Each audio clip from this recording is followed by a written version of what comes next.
I am so glad you convinced me that the family car should be the Defender 110. It is so beautiful inside, it's so comfortable, and it just feels indestructible. Yes, it really is. I've been waiting a long time for the new model to come out. The Defender 110, I'm telling you, it's my favorite car of all times. It's my third one. You know, I have stories of going off road. The guy managed the group. He was like, "What are you doing in this beautiful car?" I'm like, "I'm going off road." He's like, "Are you sure? Because you can use one of ours." And then they look like Mad Max cars. I'm like, no, we're going to do this. And he was shocked. Wow.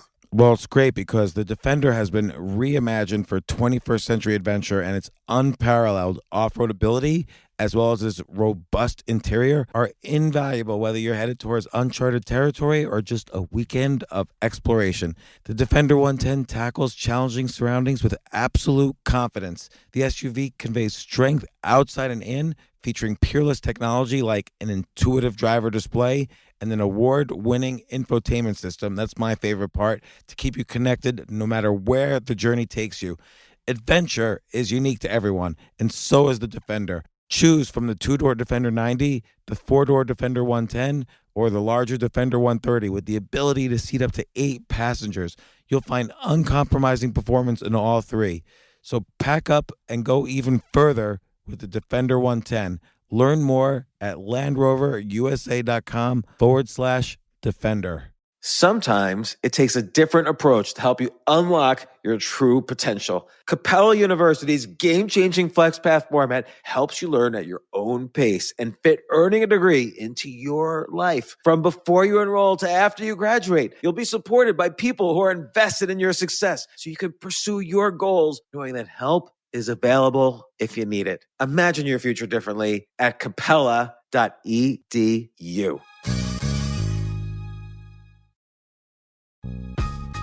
This isn't your average business podcast, and he's not your average host. This is the James Altucher Show on the Stansberry Radio Network.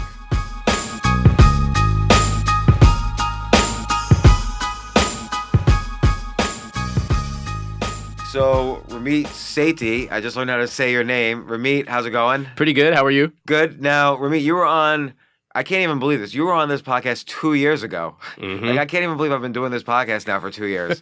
So you wrote this bestseller, I Will Teach You to Be Rich. You do a ton of courses that, by the way, I'm sure you get a lot of nice comments and email. I get emails about how good your courses are. What? So, yeah. Why? I actually get emails. I don't even have one in front of me, but I should have done that. But I get emails saying, Ramit's so authentic, and I took this course. They really worked for me. So you have courses like, well, just what are some of the titles of some of your courses? Wait, hold on. Before I tell the title of the courses, people are just randomly emailing you about how great I am? Yeah, like people. Man, this is the life. Yeah, no, it's good. Like I you know what? I'm gonna find it right now. Okay. I don't know what the search term I should use is. Glorified, amazing, incredible, handsome. Shall I continue? There might have been something like that. I don't know. I don't know because I get so many emails from you if I search on Ramit. Oh yeah, it's not. I'm a frequent emailer. Right. If you ever sign up for my email list, we're going to become best friends. Well, first off, I just have to thank you. You convinced me. I forgot what year it was. I think it was 2012. You convinced me to start an email list, which has been great because I love posting on general platforms where a lot of people could potentially see it. But when you have that email list, people sign up to say, hey, I really want to see your stuff. Yeah. So that's been a great group and environment, and it's grown really organically since 2012. So thank you for helping my business. You're welcome. So I'm so glad you did it. I mean, it's me not starting an email list earlier was one of the biggest mistakes I ever made. And not just if that's financially. one of the biggest mistakes you ever made. That's pretty good. Well, I don't know. I mean, there's more. We can talk about all of those. We have a lot of time today. But, you know, there's something special about having an email list. You get to actually write very intimately. You can say stuff on an email list, even if it's to hundreds of thousands of people, that you probably wouldn't post. And I just found like people give you totally different responses. Like if I ask someone a question on Twitter, they're going to answer in a certain way. Whereas if I ask them on an email, they're going to answer in a totally different way. They're much more honest on email. Yeah, or they're much more mean on Twitter.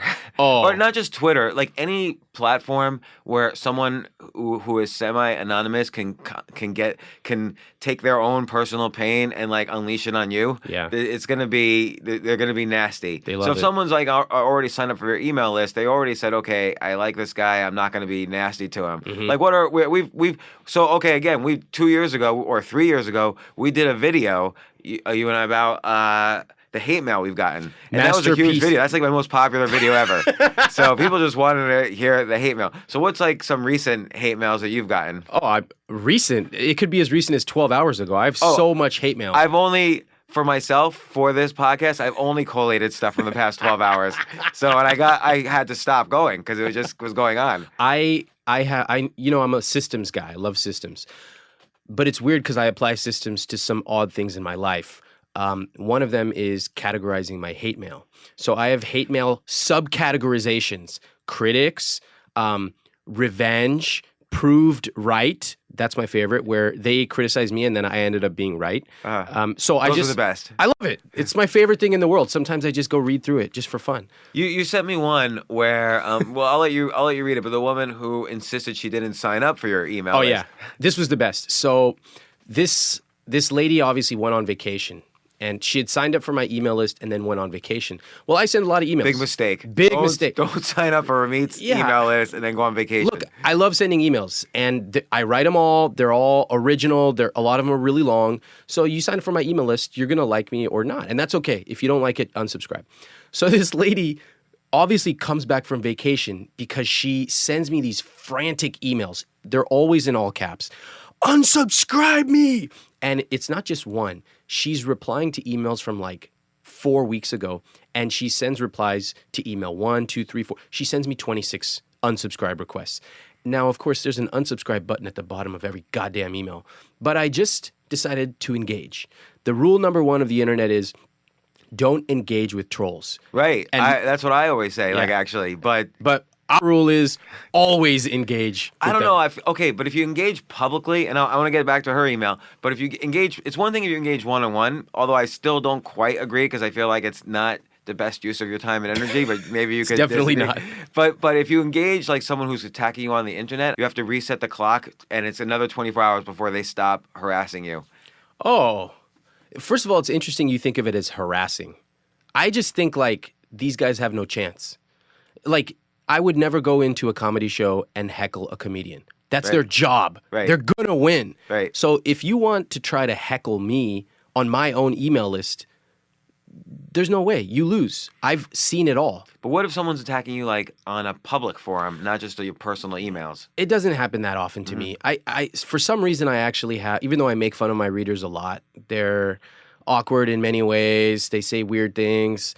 They're actually pretty cool. And so I don't know. I don't get that many public things. I think again, overwhelmingly, someone, and again, you and I have no affiliate relationship. I'm not making any money off your courses. I actually haven't taken a course, but I read your book and I know all about your courses. All those comments you get from people, you never took one of my courses. Never took one, but I know just from the comments I get about you that you're overwhelmingly people like your courses. So yeah, and you actually help people to improve their salary, and we'll talk about more in a little bit about how to build up habits for success because you have interesting stuff on that. And I've seen you talk about it, so I know I've actually used some of the material which you still claim. Well, we'll get to that in a second. Okay. Finish with the girl who's okay. So this lady, it's so good. So she writes me back 26 times, and I decide to engage. So I reply to almost every single one of those emails, and I say all 26. Yeah, I'm like, let's go to war. So I go, why? Or I do your James Altucher move, which is just the one question mark. Right. Oh, and then if they respond with the whole thing, I do 2 questions. 2 question marks. Yes. It's so good. I've gotten to 3 before they just... Yeah, I've gotten to 3. So she starts telling me, I never signed up for this list. You're a scammer, da-da-da-da. And I play really nice. I say, why would you say that? That's really hurtful. I've been writing for 11 years. 98% of my material's free. I'd love to help you. What can we do? She's like, I told you to unsubscribe me. And of course I say the unsubscribe button is at the bottom of every single email. Just click it. And we go back and forth. And I'm being very polite, but I'm also just engaging. You're waiting. You're kind of like, yes, like a predator, yes, waiting for just the prey. biding my time. And she continues telling me, this is ridiculous. Just unsubscribe me. I've asked, and I just point out there's an unsubscribe link at the bottom of every single of the 26 emails. She then goes, I never signed up for this list. This is BS. So I go over to my email analyst and I go, send me the data on her sign up. Of course, we have her IP address, we have her chart, we have all that, all the data. So this is where I know it's about to go down. And you would think that a CEO of a company has more important things to do. You would be right. This is a complete waste of my time, but I love it. So I take that chart, and my analyst helpfully added a little arrow which says, here's the date and time this person double confirmed. So I decide to go the most delicate route of all. I paste the chart directly into the email. I say, it's really interesting. I pulled your data, and it appears you signed up on this date, and you confirmed, 15 seconds later. I'm very eager to hear your reply. Now, this is after 2 days of back and forth. We probably have 100 plus emails. And I just wait. I'm like, how is she going to respond to this? How do you respond to incontrovertible truth? And after 100... This is like your Super Bowl. Like you Yes. got popcorn waiting. You're waiting for like the email. You're watching commercials. You're waiting for the email to come back. I just want to know, how do these people think? And after 150 back and forth emails, after the proof that you cannot deny, she just writes back a very simple response. All caps, of course. GFY. Go fuck yourself. So she just, and that was it. She couldn't handle it. We never spoke again. That's crazy. So what is that? Is she like lonely? Is she mentally ill? Like No, she's not mentally ill, I can tell you that. Do you remember the old Loveline podcast with Dr. Drew and Adam Carolla? Yeah. So sure. I didn't know that was off or anything. So one of the things they could tell right away just by listening to someone's voice was, were you abused? And they could just tell from the voice. And they were almost always right as well because they'd seen it so many times they could tell. It's kind of a funny... It's a cocktail party, very bizarre trick. Right. Well, after answer, I get over 2,000 emails a day. I read every single one. I respond to many, although not all. At this point, I can tell very clearly who's mentally ill, where it's very, very rare. And I don't engage. I'm not trying to mess around with that. If it's someone who's just angry at me, I definitely engage. If it's someone who has something going on in their life, which is what this lady did, and typically it's just overwhelmed. They're just overwhelmed. They got back. They think that 100 emails a day is a lot. And they're like, ah! And then they take it out on whoever's in front of them, which is whoever's in their inbox. Right. Forgetting, of course, that they signed up and double confirmed. Then I definitely engage. If people say you're scamming, then I want to talk to them because I want to tell them like, hey, 98% of my stuff is free. I don't even let you join if you have credit card debt. So how is this a scam? And once in a while, they actually turn around. Those are actually my favorite emails of all, where people are like, I thought you were, this shady blah, blah, blah. But wow, I actually read one of your emails, and there's actually some good stuff in here. That doesn't happen as often as I'd like. So you can tell after a while. It's like anyone gets a muscle memory about something they're good at. You can kind of tell exactly what's going on in their life, even within 1 or 2 sentences of an email. So I want to explore the hate mail thing a little more, I'm also really curious. Having an email list for you has been a valuable asset, and for many people. Like for instance, if you're an author and you want to publish a book, right now they ask you how big is your email list, or how many Twitter followers you have, or they want to know what your kind of personal brand assets are. I don't know what to call them. So for somebody listening, what's the kind of quickest way, and I have my own thoughts on this, but what's the quickest way for them to start building an email list, based on, let's say, content they have in their brain that they want to get out there? Well, there's 2 parts of it, I think, tools and psychology. So setting up an email list is really simple. It's basically free. It's about $20 a month to start. It's really cheap. If I were going to start today, I would use a tool like Aweber, Aweber, or MailChimp. I have no affiliation with them. I use MailChimp. Yeah, they're fine. It works. It's relatively cheap. No big deal. The second part is the psychology. Most people find it pretty difficult to imagine that anyone would actually want to hear from them. I think you have to be somewhat of a narcissist. That's true. That's how I felt when you and I first were talking. Yeah, and you were very popular already. You had a ton of blog readers. I was like, James, just stop all this bullshit. Set up an email list. They want to hear from you. You have to be somewhat of a narcissist to think that these people want to hear from you, 3-4 times a week or once a month, whatever. maybe it says something about me. I never had that problem. I was like, these people need to hear from me. But I set up an email list, and at the bare minimum, you send out an email once every 2 weeks. And all it can be is your thoughts. But how do you get those initial signups? Okay, so if you have a website, then you put a little opt-in form where you've seen this everywhere. Yeah. You enter your name and email. That's called an opt-in form. You could even just set up through MailChimp or Aweber, you can set up an opt-in form on their servers. And if you have Twitter or Facebook, you can just announce, hey, I'm sending one email every 2 weeks about my favorite tools. That's it. Yeah. And, it starts off really slow. I still remember when I had 1,000 subscribers on my email list, and it was a huge deal. And it was. I mean, that's basically like walking into an auditorium and there's 1,000 people who raised their hand and said, I want to hear whatever you have to say. I also remember the days when I would see people unsubscribe, and they tell you why they unsubscribe. They're like, fuck you. And it really kind of took me down. Because this is someone who went out of their way to sign up and then they unsubscribed. No, that always pains me a lot. Like when people, and I always tell myself, this is the vocal minority. Yeah. So most people, if you have like a big number on your list or you have a lot of people commenting favorably, those are the ones you should focus on. But there's always that one person who hits the right button like, James used to be this. He wasn't, now he's this. I hate him. And I just don't, it does bother me a little bit. It bothers me too. I think I've learned to turn it. Well, I guess one, I just got a little thicker skin, and two, I've learned that it's just the law of internet numbers. So I'll give you an example. Like whenever we have hundreds of thousands of people on our email list, and we send millions of emails a month, and these are people like, if you read it, if you join the email list at iwillteachyoutoberich.com, you're going to see they're very personal. These emails, just like yours, they're very personal. But every time we send an email, we get hundreds of people unsubscribing, literally hundreds. Does it mean that I'm a bad person? Maybe. I don't think so. It's just the law of internet numbers. If you sell something online, your conversion rate is generally going to be about 0.5 to 1%, ballpark. That's just the law of When you internet. sell something online to your own list. Yeah, to your own list. So that's really where the value of the list ultimately comes in, when you have it big enough that you're able to sell to that list, because those people like your stuff. That's one type of value. So financial value is definitely true, and an email list is absolutely unrivaled in terms of what you can achieve financially.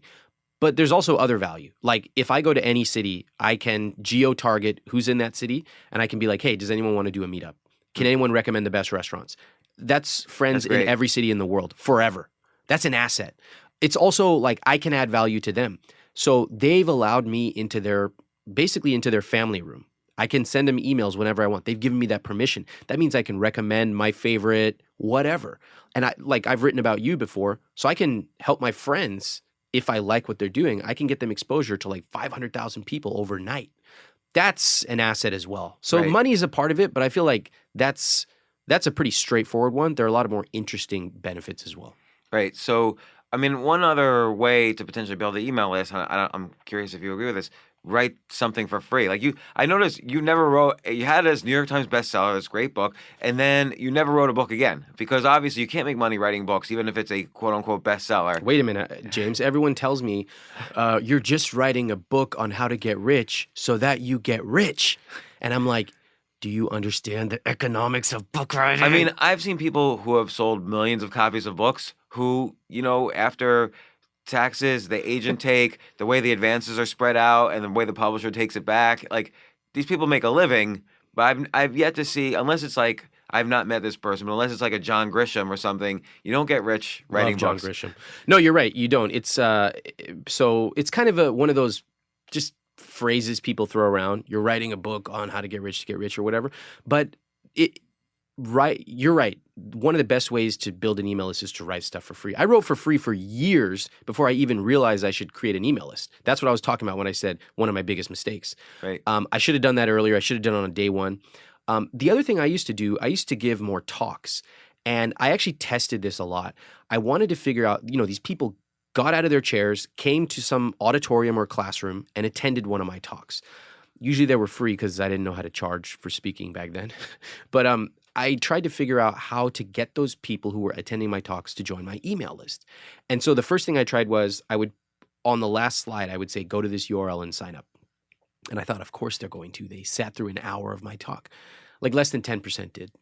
So that kind of opened my eyes because I'm like, I thought they liked me. But it turns out the law of numbers says that just about 10% of people will sign up. That's it. It doesn't matter how good your talk was, 10%.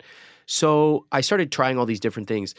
The thing that ended up working the absolute best was I had multiple copies of a sign-up sheet printed out. And I would have an assistant hand it out at 55 minutes into my talk, 55 out of 60. So you know that the people who stayed that long love you. But people are lazy and they don't want to go to some URL. So there was a handout sheet. It's the only thing you should write on it is, please enter your email address. Please write legibly because people don't know how to write anymore.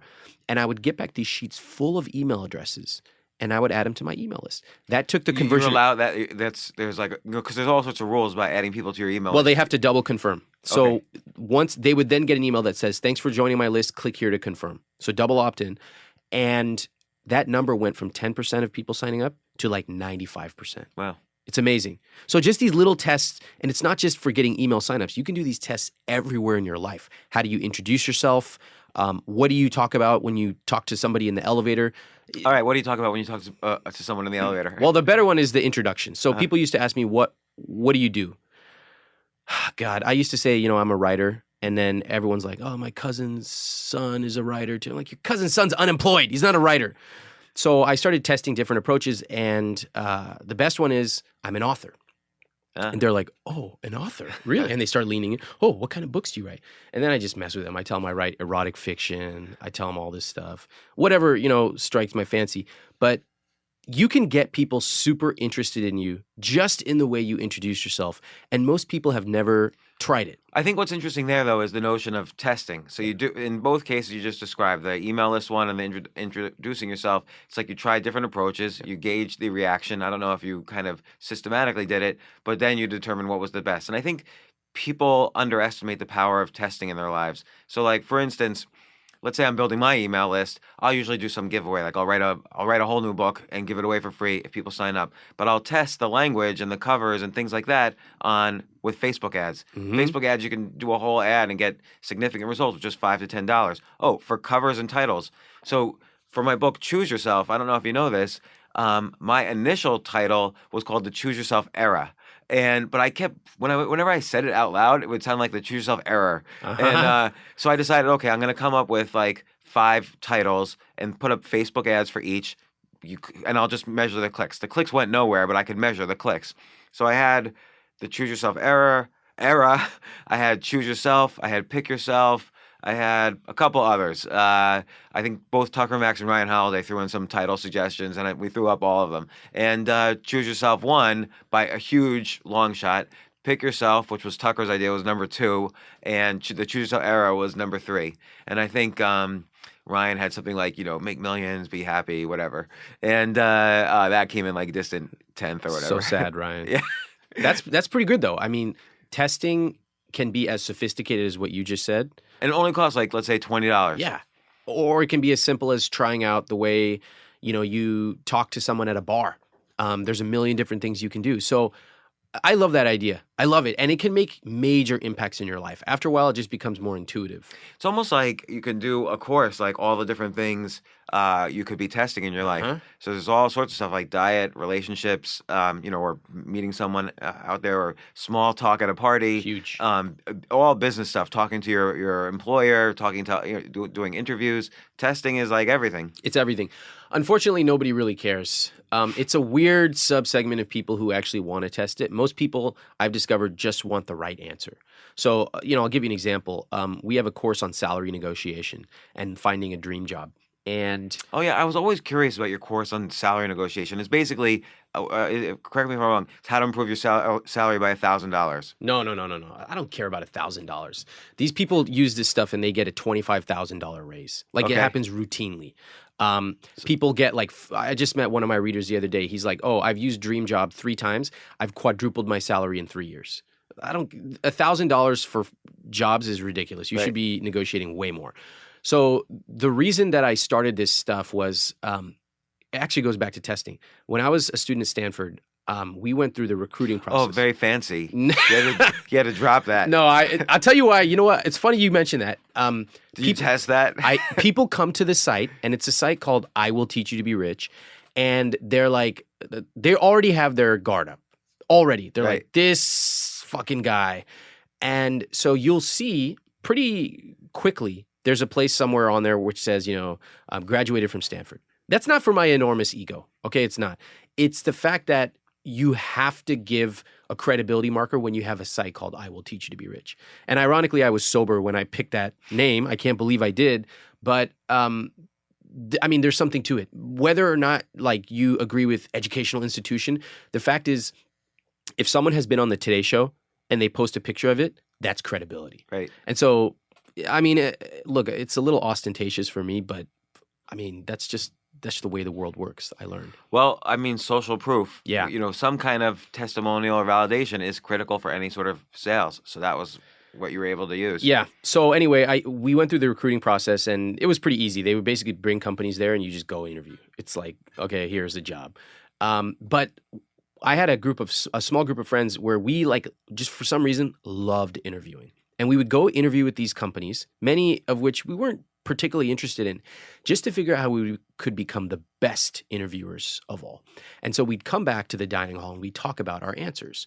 What'd you say when they asked you, what's the most difficult or what's your biggest weakness? And we would share our answers and we would try to figure out, it was just a weird testing thing we had. So by the end, I got pretty good at interviewing. And I could basically walk in and, nail the interview. What's the key? The key is it's all the boring things you think. It's preparation. Preparation is so underrated. When you go in and they say, tell me about yourself, that's not an invitation to start saying, I was born under a palm tree and nobody cares. Right. You need to be super crisp. So if you were to ask me that today, tell me about yourself, I would say something like, I've always been interested in technology and psychology. That's led into me creating a site around personal finance. But ultimately, I realized I was most interested in how to get people to change. And so since then, I've built a site, written a New York Times bestselling book, and I write for over 1 million people a year on psychology and behavioral change. Count me in. Super crisp, right? Right. Those answers, how crisp you are, how succinct, and of course, how value-added you are. That's massive. So we learned all these things, and I realized that even my friends in school didn't know most of these things. It wasn't like, everybody who goes to a certain college knows. It's just this weird subgroup of friends there. So I started teaching my own friends. And I was like, maybe it's just me. Maybe I can just get these jobs. No, I proved it out with some of my friends. And I looked around and nobody was really talking about this. Nobody. Because it's more sexy to talk about passive income and all that stuff, which I'm happy to talk about. But like finding a job, including exactly what words to say when you go into an interview or a negotiation, or even how to find your dream job. What do you mean what your words use? Are there like special keywords that trigger something for employers? Okay, so like I brought in one of the people who actually taught me salary negotiation, and we did a mock negotiation on video. And I'll tell you why. Because most of any advice out there, money, financial, whatever, it's super vague. And you can tell if someone is really good at what they do by how specific they get. So for example, most books on personal finance, they're just like, keep a budget, stop spending money on lattes, get a good bank. I was like, fuck that. Here's the best bank to use. Here's their website. Here's the account to sign up for. Here's the shittiest bank to use. I'll tell you right now, Bank of America, if you use them, you're asking to be abused. Basically any of the big banks, okay? And people were like, wow, this guy doesn't pull any punches. He's telling exactly what the best and the worst are. That shows that someone knows what they're talking about. Right. So with salary negotiation, most people say, be confident, have an alternative offer, BATNA, this and that. I said, let's actually do negotiations. And I brought students into my studio. And I pretended to be the mean hiring manager or the really nice pushover, and I had them negotiate with me, and then I coached them over and over, and you could see the before and after. And you could see the words they use. So for example, if a manager says, let's say you offered me $60,000, and I actually think that I should be getting paid $68,000. I'm not going to say, no, that's ridiculous, I'm out of here. That's actually what they get defensive. What you could say is something like this. You could say, first of all, I appreciate it. and I'm really eager to get started here. After talking to Joe and Joan, I know that I can make a big impact, and I know that I have a lot to learn. I actually think we're in the right ballpark, but based on the comps and based on my experience, the number that I would be more comfortable with would be 66,000. Boom. So a lot of stuff went into that simple thing. Number one, I wasn't adversarial. It was about us. I'm eager. I'm excited. Two, based on the comps. I didn't just walk in out of the blue and pick a number. I had the comps. I slid those across the table. So I think a lot of people say, if they're not being totally confrontational, they might kind of say in a almost passive way, can we make it 66? Or something It's like horrible. People, it's really bad. It's okay to negotiate. It's okay to ask for value if you can justify why. And here's the most interesting part. Your manager will actually respect you more if you negotiate and if you're worth it. People, they don't get this. They want to pay more for the best. And you can just look at any luxury good. People want to pay more for the best. They're not stupid. They actually want to pay more. And there have been numerous studies. It's so funny that most people live in a world where saving money on everything is the ultimate value. I don't believe in that. It's really interesting you say that, because I've been thinking of this idea that people think of money in what I'm going to call dimensions. So let's say a first dimensional view of money is that if something costs a lot, it's a bad deal, and if something costs little, it's a good deal. So that's the first dimension. So they don't think of value at all. That's how I was raised. Right, and I think most people are raised that. Like, if you're going to spend a lot of money on rent or on a piece of clothing, people say, I would never spend that, without thinking that, but I just got the best apartment in New York, or I just got like a coat that's waterproof and this and that and the other thing. And you talk about this in one of your posts where you describe basically is a luxury functional? Because then that adds to the second dimension of how you should look at things. And then there's a third dimension. Am I going to have a great experience with the money I'm spending? And then maybe there's a fourth dimension where is this money I spend going to generate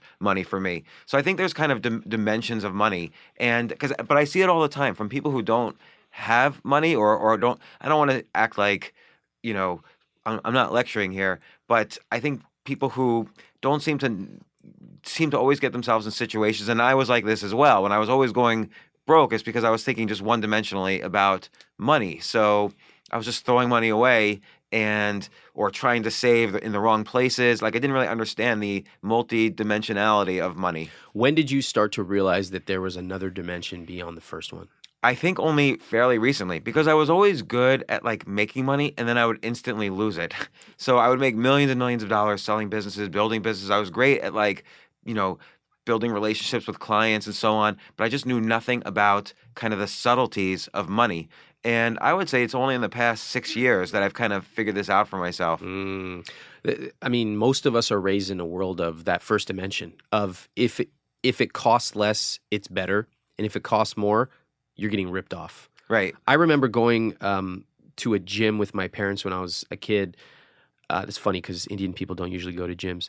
Anyway, we went to a gym, and there's those they have the glass doors with the trainer, the people you sign up, like the membership people. And I asked my mom, who are those people behind the glass doors? And she's like, don't worry about that. Those are just those trainers. They're here to take your money. And that's a very funny way to think about it, right? Because if you think about a trainer, maybe they're $75 an hour or $100 an hour. That's a lot of money, no doubt.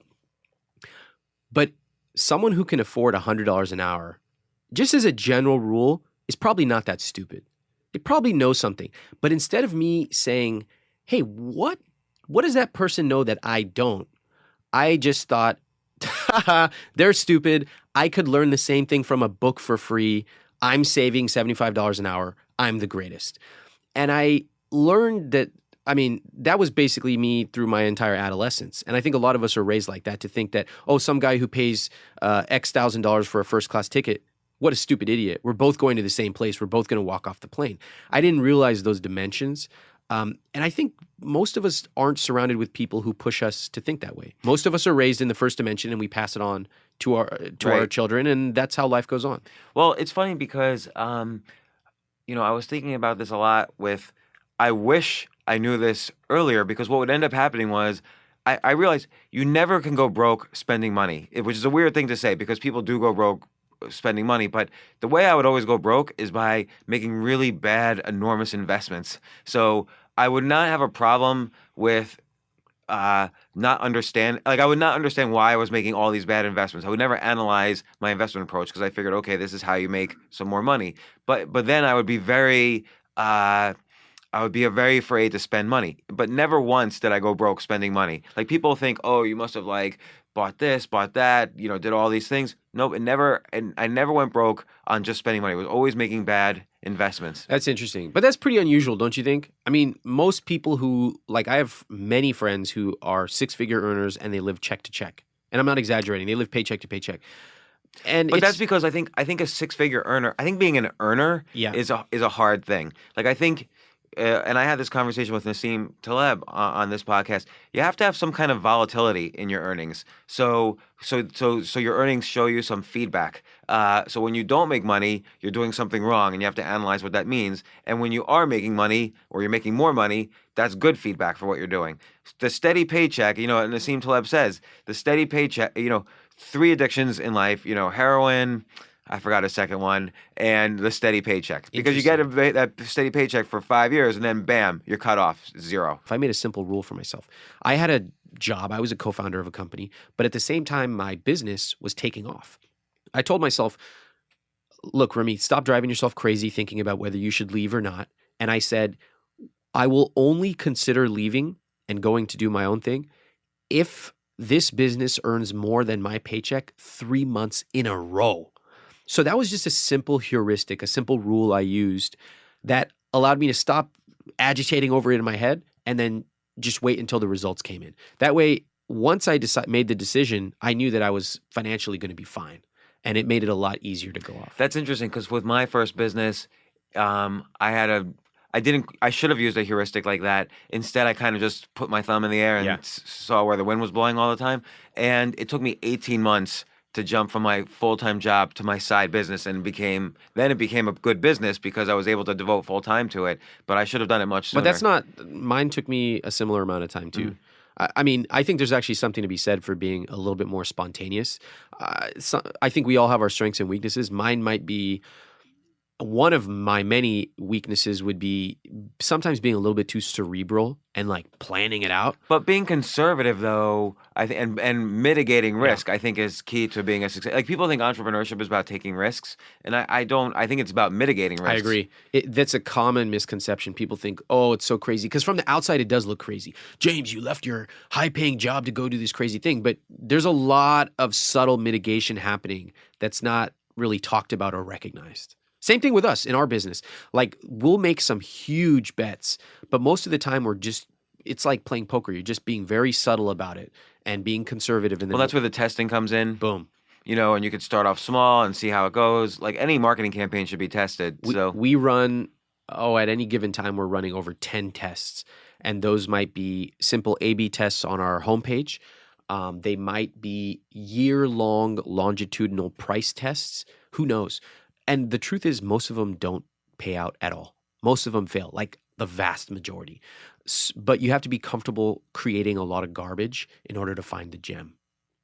Yeah, it's funny. I have a friend who's selling a product on Amazon, and she's trying to decide whether to include a free thing with her product or not. And I said, why don't you, with the first batch you get, take half and do the free item, and with the other, which costs you money, so there's some P&L to be taken to consider, and then with the other half, don't include the free item and just see where you make more profit.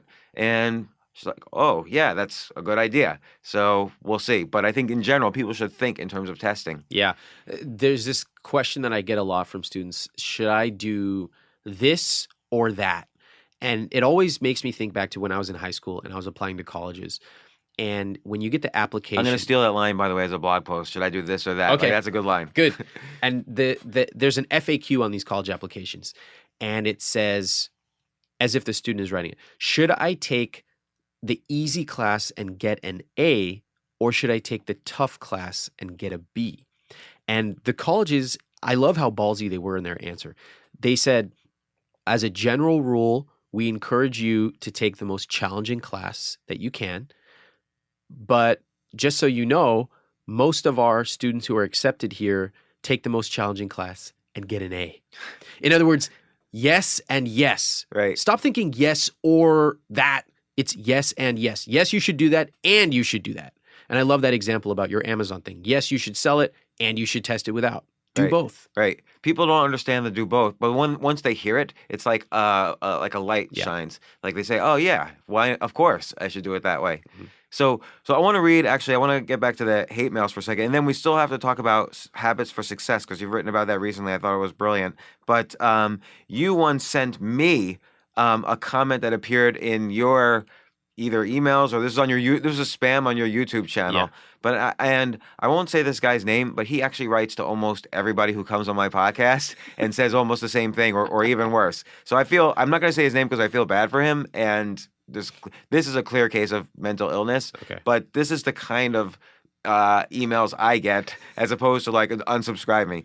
So this guy says, and he sent it to you twice, I see. He sent me one that was 5 days apart. So James Altucher is the biggest phony on the planet. This man has connections with intelligence. He is engaged in activities that violate the Nuremberg Code. My brain is hooked up to computers and AI by James Altucher, Twitter, and Google. James Altucher just laughs. He is an absolute psychopath. So, that's my versions of hate mail. Did you appreciate that gift that I sent you? This email, yes, because it's like constant content. I mean, how does that feel to have someone following you around the internet? At first, my initial instinct, which is bad, of course, is to argue, like, but then you realize someone's mentally ill, and then I get a little worried. Yeah. Because I just had this past weekend, someone show up at my house upstate looking for me. What? Really? Yeah. And I don't even know how they got my address or anything. So, and, my kids were there. It was, That's scary. Yeah, that's scary. Have you ever had anyone just like show up? No, I have an address that goes to a UPS box on some of my emails. And the craziest, some people have showed up once in a while and it's like a UPS store. One guy, I used to have my phone number, which went to a Google Voice. It used to be at the bottom of every email. And so some guy left me a voicemail and it was like, "Hi, I'm driving over from Sacramento. I'm a big fan. Just wanted to say hello." And then he left like 6 voicemails in the next 3 hours and they became increasingly frantic. He's like, "Hey man, just got here. Realized it's a UPS box. I'm sure your office is somewhere around. Can we meet? Hey man, I would love to talk to you. I called my wife and she told me not to come home until I meet you because you went all the—" and I was like, "Oh my God, this is crazy." And what am I going to say? I was across the country in New York. So I don't know. It's kind of funny, but it's also kind of like— Yeah, you got to be careful. Like I've had emails. There's one person who constantly emails me claiming that he's my son. Okay. Is that true? No. By the way, we're a completely different ethnic background as well. So I have no idea where you couldn't be a more distant ethnic background for me. So I won't describe the ethnic background, but it's not me. And James, you always wanted an Indian son. Be honest. But I get stuff like that. Or I wanted to actually. There's one other. First, I just want to mention a couple from the past few days or the past day. So I wrote a post yesterday about, and it's on LinkedIn right now, about kind of living a nomadic lifestyle. I kind of lived out of Airbnbs for the past 2 years. And this guy says, and he's the CEO of a company called Creative Healthcare. He says, "I stopped reading this halfway through because I did not understand the point. I only hope you are buying deodorant and that you recognize that not having any attachments means that your relationships, assuming you really have any, will be shallow."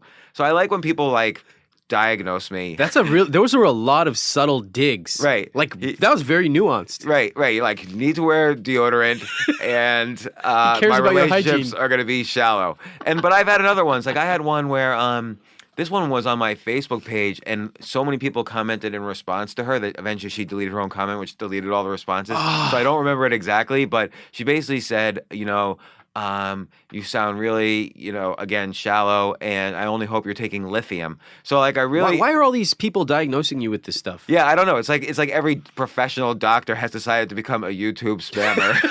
So they're in between patients. Let's just spam on James Altucher's videos or podcasts or whatever. So I don't know.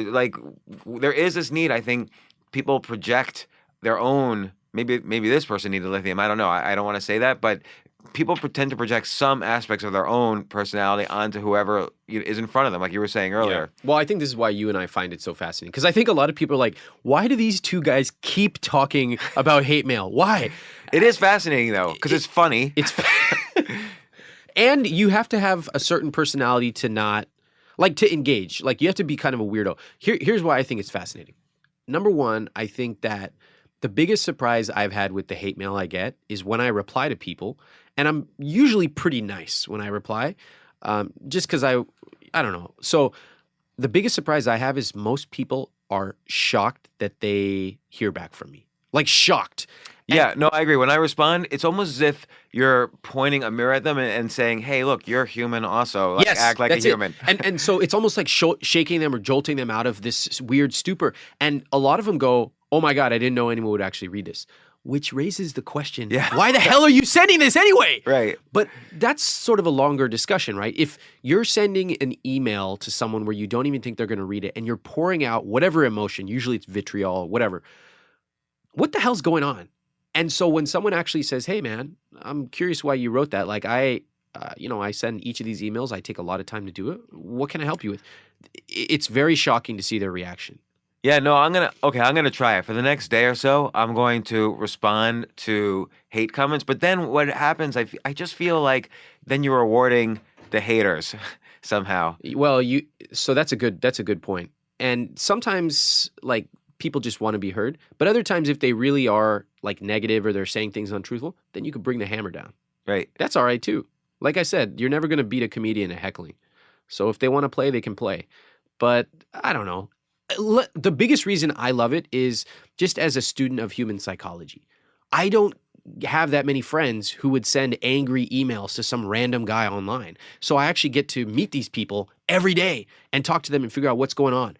That to me is very interesting. Like, have you ever gone into someone else's YouTube channel or YouTube video and actually made any comment at all, positive or negative? No, never. Right. So that's the question. And then on popular videos, the comments scroll by so quickly anyway, no one is going to read the comment. Like, there's no point. Yeah. And then just on, like, like I've had videos of, I put up videos of my daughters in dance class, and then you have like all these creepy comments. Like, who makes all these? God. Who's just sitting around like making these comments? So this is the other thing. It's fun and it's funny, but you can also get really cynical. And I've learned that. And I have to sometimes drag myself away from the edge of some of this negativity that comes in. And you may have a thick skin, but I've also realized this minority is it's a vocal minority, but it's a teeny minority.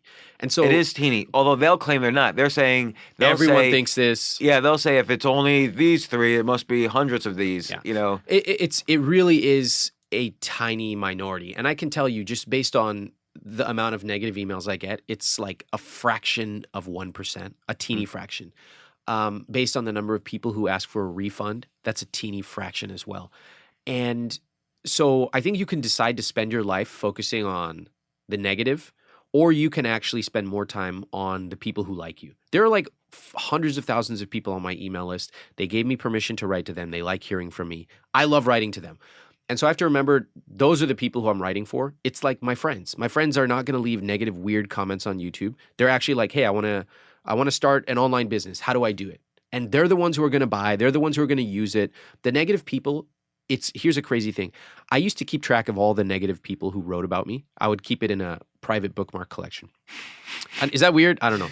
So I went back. Okay, so then this is even weirder. So then like 5 years later. Oh, this is great. I went back and I have all those links. They're still there. They're in my private bookmark collection. And I went back and looked up every single one of these. I just clicked it and like 90% of those blogs are gone. And Right. they wrote on their own personal blog about me. Mean stuff. They're all gone. And it's just a great reminder that it's hard to be negative for that long. It really is. It takes a lot of work. And if you're going to put in a lot of work, why not just be positive and try to improve yourself, improve your relationship, make more money, whatever. That's the people who last. And you go back and look at those people, their blogs are still there and they're still kicking. Well, let's talk about that, because you talk a lot about success, what it takes to be successful, and so on, and you have tons of stories and examples. And what I gather from a lot of it is that, and this is what I see in my own life than the people I know. So let's say there's some category of people who are successful, some who are not so successful. And I really see the ones who are not so successful, they don't understand almost kind of the internal mechanics of success. So like you can't sit around talking about it all the time. You actually have to do a lot of things. And also you can't, like let's say they go for a customer or they go for a deal and they don't get it. They get disappointed and frustrated and they're like, oh, this is not for me. I'm not good at this. When the reality is, you kind of have to go, and I was just having this conversation with someone the other day, you kind of have to go for 3 opportunities a day to have one success, maybe that year. So like that requires real hustling, but then hustling requires all these other mini habits. How do you go for 3 opportunities a day? There's all these mini habits around that. So like you've written about this, like what are some of these mini habits? Like how can people develop them? It's so true what you said about everything being connected. Like, just think about the fact that if you want to hustle, if you want to reach out to 3 potential clients a day, that means you have to be well rested. That means you have to have gone to sleep at the right time last night. Right. Which means you have to have your internal logistics of your house managed, so you ate dinner at the right time. I mean, it's very complicated. It's like when I first started out in business and I would study these people who had much bigger businesses than I did. And I bought all their products and books and stuff. And they would have these process maps. It's like different parts of their business visually mapped out with bubbles and stuff. And it's like customer service, and there would be all these satellites coming out from it. And these process maps were like 5 pages long. They were like massive. And I just looked at it and I was totally overwhelmed. Like there's no way I don't even have one of these, and they have 62 bubbles in their process map. And if I had just stopped and looked at that page, that 5-page document, I would have never done anything. Instead, I was like, all right, let me just try to write something on my blog today. And then I learned a little bit about setting up an email list. And then I learned a little bit about this. And eventually, I did have a customer service group and all this stuff. But if I had just sat back and looked up, it's like standing in Times Square and looking up at those skyscrapers. How am I ever going to build one of those? Well, you're not. You're going to start off by walking in the lobby, and that's what you're going to do on day one. And I don't think that that's taught as much. There's a lot of press about the one, the sort of the genius, the lone genius who does it alone, and overnight success. And you and I both talk a lot about how that's not true. Like I've been writing my site for over 11 years. There's posts on there that are not good. My videos, if you go to my YouTube channel, I kept all my shitty videos because I wanted people to see I didn't look good. My video quality wasn't good. I didn't know anything about lighting. I had double chins in all those videos. It looks horrible, but you can see the improvement from there to now. And I think if I had started off thinking I need to have this camera crew and fly them in and multiple HD videos and all that, no, I wouldn't. I mean, that's a lot of stuff. You don't need that. I think oftentimes starting off, getting started once and then doing it consistently can be, that's the way to go. So we could talk more about details. What does a day look like? All that stuff, whatever you think. Well, just what do you think is like one or 2 or 3 success habits that you've incorporated into your life that you think people sort of miss most often? Well, I had a woman once email me, and I had asked people, what is something you claim you want to do and you don't do? And she said, I want to go for a run 3 times a week. And I wrote her and said, why don't you just go once a week? And you know what her response was? She said, why would I go for a run once a week? That doesn't do anything. And I thought that's so interesting. She'd rather dream about going for a run 3 times a week than actually start once a week. Right. So one of the key... I want to just add to that. It's like one time I was having a conversation with somebody who said he wanted to do YouTube videos. He wanted to create very creative YouTube videos, but he didn't have the camera equipment. And I'm like, well, show me your phone for a second. So he had like the latest iPhone. And I said, your iPhone has a video camera in it that's already higher quality. Like the actual output of the iPhone camera is higher quality than the compressed YouTube videos that are out there. So you don't really, to make good content, you don't need like to be, writing at the sunset in Paris or whatever. You just need to sit down and like type a few sentences, or to make a video or to take a photograph. Now you just need to like use your phone camera. Yeah, but that's interesting, right? Most people would try to make a tool-based argument or a tactical argument. They're like, oh, you can use this camera because the megapixels are great and da-da-da. Guys, it's not a tools problem for those people. It's a psychological issue. It's a mental barrier that I need to have XYZ before I can really sit down and do this. I need to have the best feather pen. I need to have the right equipment. And then you just think about the pros. Think about Andre Agassi. You know, give him the oldest tennis racket in the world. He's still going to beat your ass at tennis. The tools come later. You first start by just building the craft. So that's one thing. You know, I got a trainer. And that's another key success principle for me, which was to pay for value. And for me, you can tell a lot about someone by their calendar and their spending. And so people might claim, oh, health is important to me. Show me your spending and show me your calendar. And I want to see how much time and money do you spend on your health. And that will tell me point blank how important it truly is to you. People also say relationships are important to me. Okay, let's look at your spending and let's look at your calendar. Do you buy gifts? Do you travel to them? Do you fly your parents out to you? Whatever. Doesn't have to be a lot of money. It could just be time as well. Do you go over for dinner 2 times a week to see your family or like your siblings or parents? Do you sit down for dinner with your family every night? That is a very stark way of presenting it. And so anyway, back to the trainer. He was teaching me all these things where I would plateau once in a while. Like I plateaued on my bench press. So he was like, we're going to do push-ups. And that kind of helped me break through the plateau. Well, one day I was plateaued on pull-ups. And I'm like, hey man, like, how do I do more pull-ups? And I can't do 1 pull-up. Yeah. He's not a very philosophical guy. He's a trainer. He's a great trainer. But he thought about it for a second and he goes, if you want to do more pull-ups, do more pull-ups. I thought to myself, wow, that's actually very profound. Sometimes it's like a Yogi Berra kind of. Yeah, if you want to get better at something, just do more of it. So people come to you, they're like, James, how do I write like you? How do I write better blogs? It's like, you write more. Pick up the pencil and write more. And you won't be good tomorrow or the day after, but you will be good over time. Right. So there's kind of this idea they want to be better. In order to be better, it's repetition. And then you need someone like a trainer or a coach or whatever, you're paying for value, someone to tell you when it's not working and why. Yeah. You need someone to analyze what you're doing. Yes. This is this idea. And this could work in business, negotiation. This is why you were talking with your friends in the cafeteria after interviews. Bingo. Like you need to have some accountability. Yeah, you can't do it on your own. And so it doesn't mean you have to hire a $100 an hour trainer at first. There's a ton of books. There's a ton of information out there. And so when people say, you know, the most common thing is I don't have time. I don't have time to get fit or to start a business or whatever. The second thing is I don't have an idea. Those are super common for starting a business. So to me, the answer is, okay, how do I find out how to better manage my time? That's instead of saying I don't have time as if it's part of your character, instead being a little self-reflective and saying, all right, these other people seem to be able to do it. They have the same 24 hours. What are they doing that I'm not? And then I would go and start reading about productivity, da-da-da-da. That's how I kind of learned to better manage my time. Same thing with I don't have a business idea. So I'd go out and Google, find a business idea. And I would start going through this stuff. I would know that most of it is not going to work for me, but one of them is going to be great. It's kind of like eating at a buffet. Most of the stuff's not good for you, but one of those things is going to be the perfect thing for what you want to eat today. Right. And again, it's this idea of hustling. So doing... Not that you're going to do so much during a day, but at least making sure you've done the preparation, like you said, the sleep, the eating early the night before, whatever preparation a person needs. Doing that so you're ready to kind of say, okay, now I'm going to analyze all these different ways to find a business idea. That's my hustling for today. So kind of having like, not that you should be doing all these things every single day, but if you're going to hustle and try to build a business or try to find success or be a better writer or be a better whatever, you kind of have to be ready to put in the work. Yeah. Can we just talk about sleep for a second? Because this has been driving me crazy.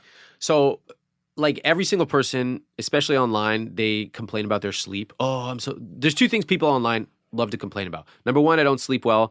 And number 2, I think I have social anxiety. This is like every single person on Reddit. Social anxiety, I feel like, is almost like it's almost like pornography. Like everyone wants to say, "Oh, I'm an introvert." Yes, there's like introvert porn. It's like, listen, exactly. Oh, I might have Asperger's. That's the worst. I have Asperger's porn. All right, I'm not going to get into this too much because I could spend 3 hours on how everybody thinks they have social anxiety now. But let's talk about sleep.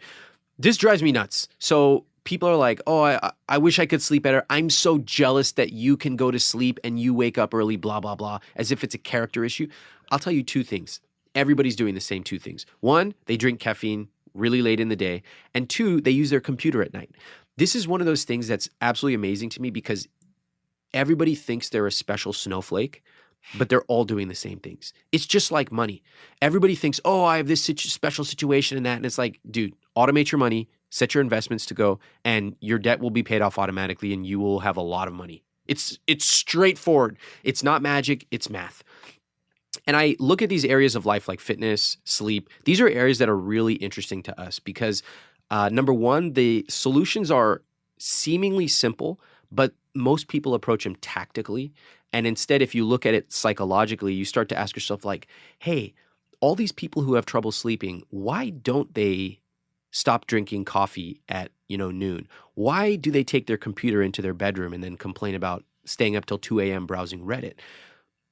I don't need to give them a tip. They already know what they should do, but there's a psychological reason why they're not. So, okay, it's almost like they should do you're right. Everybody knows what they're doing wrong. So look, and I'm not saying I'm doing everything right either. Me I either. try to do this as well. I try to think about and make a list of what are the things I'm doing wrong. It's easier to do that than what are the things I'm doing right, because I don't always know what I'm doing right, but I definitely know what I'm doing wrong. Like what? Well, like when I don't sleep enough, it's true. My performance goes way down. Yeah. So, or if I'm having problems in my relationships, like emotional problems or whatever, my productivity goes way down, and the output is worse. If I'm not, consistently grateful for what I have in my life, then I start to turn cynical or negative or even worse, anxious or fearful. So that's just consistent. So I know when those things are happening, and I know what creates those things. So avoiding them is possible. I don't always know what I'm doing right, but I definitely know what I'm doing wrong. That's interesting. You don't know what you're doing right. It's kind of funny that somehow in this time and place, we spend so much time talking about what we're doing wrong and self-diagnosing ourselves and feeling just weird and comparing myself to someone on Instagram. I think to myself, like, when was the last time somebody actually said, I'm really proud of X? Yeah, that's a good point. I think for a lot of people, it's been years and years because it's sort of politically incorrect to say, thank you, I'm proud of X. And instead we talk about all the me all problems these we have. ideas for blog posts, actually. I'm going to steal all these ideas. But that's a good point. So what are you proud of?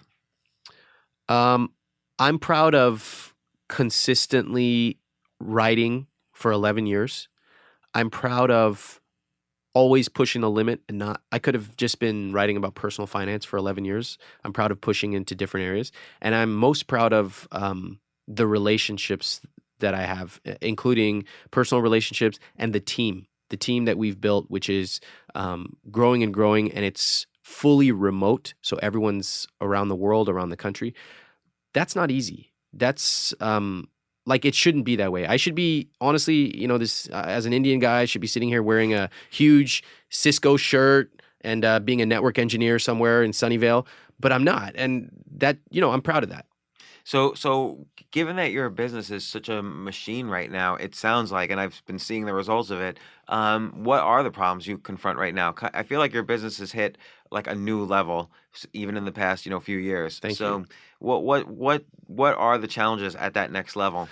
The biggest challenge is people, and it's making sure like you have a team. Basically, most of the problems are not like technology problems or things like that. It's make sure you have the right team. That means sometimes firing people. I think that is actually the most, like when I make angel investments, it always boils down to the people. It is. I mean, they say, what keeps you up at night? I didn't used to understand that. I took it literal. I guess I'm kind of like sometimes too literal of a person. I was like, what do you mean? I sleep fine. It's like when my friends used to ask me like, what are you afraid of? And I'm like, nothing. What are you talking about? Like, my heart doesn't beat fast and I'm not afraid of some animal chasing me and eating me. I thought that fear was this physiological, visceral thing, but fear manifests in a lot of other ways. Fear can be, I'm too nervous about stepping out onto that ledge and trying a new thing. It can be, I'm afraid of being spontaneous because I'll look stupid. Like, I was afraid. I am afraid still of a lot of different things, but I just took it so literally that fear meant my heart was beating faster. Actually, for me, and I think for a lot of people, fear is up here in your head. It's more cerebral. It holds you back from the things that you claim you want to do. So anyway, biggest challenges, people. There's some unexpected challenges I have now at this level that I didn't expect. As a business gets bigger, you can't keep doing the same things you were doing. both strategically and tactically. Like if you want to move the needle, Microsoft doesn't even look at a business that's not going to generate, $1 billion. It's just not interesting to them. Now, we're not Microsoft, but the same principle applies. Something that we would have been enthusiastic or overjoyed to have happen 3 years ago is sort of irrelevant to us. It's a failure now. And so to keep pushing, expanding, but also staying true, that's really hard. And then to keep the team engaged on that as well. Look, it's easy to just do what you know how to do. Like if that were the case, we would just create more video courses. We know how to do it really well, and we would sell them, and we would all be doing really well. But I told the team, if we still generate X% of our revenue from video courses in 3 years, we have failed. Well, so what's the latest thing that you're launching? What are you focused on? What's the next level? The next level for us is one, we launched a site called GrowthLab.com, and that's all about online business. So everything from finding an idea, copywriting, conversion, monetization, and testing, all those things. We've been working on this for 11 years. We know how to do it, and we want to help people. A lot of people just want to start an online business, generate a couple $1,000 a month, even while they sleep. Some people want to actually grow to $100,000 a month, $1 million a month. And we can show them the intricacies of what happens at all stages as they grow. That's pretty cool. That's pretty exciting. Yeah. I like to learn from people who have been there and can show you, a roadmap. The other thing is we keep making long-term investments. As I used to be 127 pounds. Skinny dude. I'm 5'11", 5'11 and a half. And I started learning about fitness many years ago and put on some muscle and got a trainer and all that stuff. I'm really interested in fitness. I'm really interested in helping people change their bodies. Most people want to lose weight. Some people want to gain muscle. That has been something we've been, exploring and testing and trying stuff with. So I think that for us, it's all about different parts of a rich life. It's not just money. Money, we haven't even talked about personal finance in years. It's finding a dream job. It's starting a business at growthlab.com. It's your psychology, productivity. Those are things we're all interested in. Well, Ramit, thanks so much for once again joining my podcast 2 years later. How was it? How was this interview? Oh, love it. First of all, I'm honored to be back. That's really high praise that you invited me back. And to do this sitting across the table from you is a whole different dynamic. Yeah, because last time we did it via Skype. This is I awesome. think anybody doing podcasts, by the way, should just do it in person or just don't do it at all. It's so good. James, thanks for having me. I love your readers. I love your podcasts. And to be able to share some stuff I've learned and just talk to you, we always have a great time. Yeah, thanks. Thank you.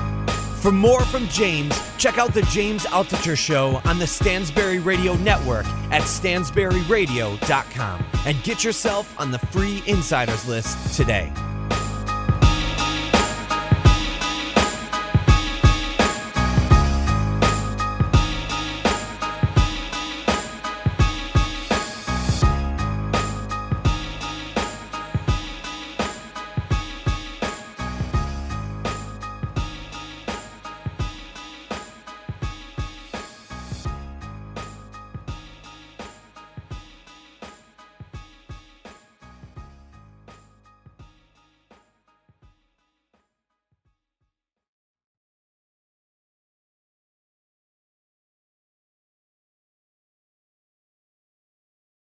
Powered by Snapdragon, the Samsung Galaxy S23 Ultra elevates your photography to epic new heights. Snapdragon processors deliver a color experience like no other, with sharp, industry-leading 8K video capture. You can also snap images in 200 megapixels, capturing more detail than ever. And those late-night blurry pics are a thing of the past, thanks to next-level night mode. Experience powerfully moving premium photography, only with Snapdragon. Follow us on Instagram at Snapdragon Official.